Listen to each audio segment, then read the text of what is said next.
Hello everyone, welcome back to our channel. আশা করি তোমরা সবাই খুব ভালো আছো, সুস্থ আছো। আমরাও খুব ভালো আছি। আর আমার আরও একটি নতুন ভিডিওতে আজকে তোমাদের অনেক অনেক স্বাগত। তো আজকে যে রেসিপিটা করব সেটা কিন্তু ঠান্ডার সিজনের রেসিপি। তো ঠান্ডার সিজন মানেই কিন্তু ফুলকপি, বাঁধাকপি, পালক শাক, মেথি শাক, শিম, টমেটো, নানা ধরনের সবজি। আর নানা ধরনের সবজি, নানা ধরনের রেসিপি খেতে কিন্তু মজাই আলাদা। সেটা কিন্তু শীতকালেই পাবে, অন্য সিজনে সেরকম সবজি পাওয়া যায় না। তো আজকের যে রেসিপিটা করব সেটা সিমের দিয়ে করব।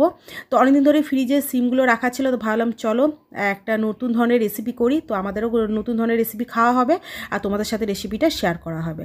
তো সিমগুলো দেখো, আমি সাইডের যে সিরগুলো সেগুলো আমি খুব ভালোভাবে কেটে নিচ্ছি, কারণ এই সিরগুলো থাকলে খাবার সময় একদমই ভালো লাগে না, মুখে লাগে। তো প্রত্যেকটা সিমের আমি সিরগুলো খুব ভালোভাবে কেটে নিয়েছি। এরপরে আমি সিমগুলো খুব ভালোভাবে ধুয়ে নেব। তো দু ধরনের কিন্তু সিম শীতকালে পাওয়া যায়, একটা দেখবে লাল সিম, একটা সাদা সিম, একটা বিচালা সিম। তো শীতকালে নানা ধরনের সিম পাওয়া যায়, আর সিমের কিন্তু নানা ধরনের রেসিপি খেতেও খুব ভালো লাগে। তো আজকে যে রেসিপিটা করছি সেটা খুবই তোমাদের ভালো লাগবে, নতুন ধরনের একটা রেসিপি। আর সিমে তো ধরো সব রকমের সবজি খেয়ে থাকি, তো শর্টকাটে একটা সবজি আজকে তোমাদের যেটা দেখাবো সেটা খেতেও ভালো আর একদম জলদি হয়ে যাবে। তো সিমটাকে দেখো আমি ধুয়ে প্রথমে খুব ভালোভাবে সেদ্ধ করে নেব। তো আমি বেশি পরিমাণ জল দিচ্ছি না, অল্প পরিমাণেই জল দিচ্ছি, কারণ সিমটা যেন সেদ্ধও হয় আর জলটাও যেন মরে যায়। মানে শিমটা সেদ্ধ করে কিন্তু আমি জলটা ফেলে দেবো না, এমন পরিমাণে জলটা দেবো যেন শিমটাও সিদ্ধ হয়ে যায় আর জলটাও শিমের সাথে মরে যায়। তো শিমটা আমার দেখো খুব ভালোভাবে আমি সেদ্ধ করে নিয়েছি। আর যখন আমি শিমটা সেদ্ধ করেছিলাম তখন হালকা পরিমাণে আমি নুন দিয়েছিলাম, বেশি পরিমাণে নুন দিইনি, হালকা পরিমাণে নুন দিয়ে আমি শিমটা সেদ্ধ করে নিয়েছি। তো শিমটা হালকা ঠান্ডা হয়ে গেছে, এরপরে আমি শিমটা মিক্সির মধ্যে নিয়ে নিয়েছি। আর এর মধ্যে দেবো 2-3টে কাঁচা লঙ্কা। তোমরা চাইলে যদি কেউ বেশি ঝাল খাও তো বেশি পরিমাণে কাঁচা লঙ্কা দিতে পারো। তো আমি 3টে কাঁচা লঙ্কা দিয়েছি আর 4-5 দানা দিয়েছি রসুন, আর দিয়ে দিলাম কিছুটা পরিমাণ ধনেপাতা। তো এরপরে আমি খুব ভালোভাবে এটা পিষে নেব। আর শিমটা আমি খুব ভালোভাবে মিক্সির মধ্যে পিষে নিয়েছি। তো রেসিপিটি কিন্তু এখনও শেষ হয়নি, অনেকটা পদ্ধতি কিন্তু এখনও বাকি আছে।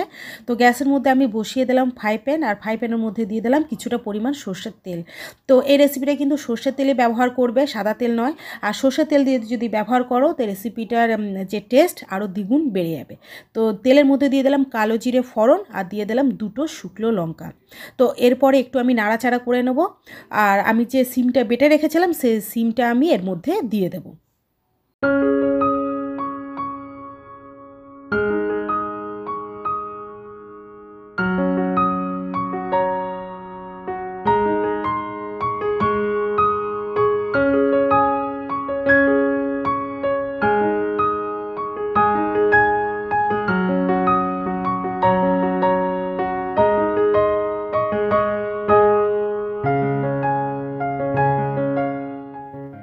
আর এখন দিয়ে দেবো পরিমাণ মতো নুন আর হলুদ। তো নুনের পরিমাণটা আমি কম দেবো, কারণ যখন আমি সিমটা সেদ্ধ করেছিলাম তখনই আমি নুন দিয়েই সিমটা সেদ্ধ করেছিলাম।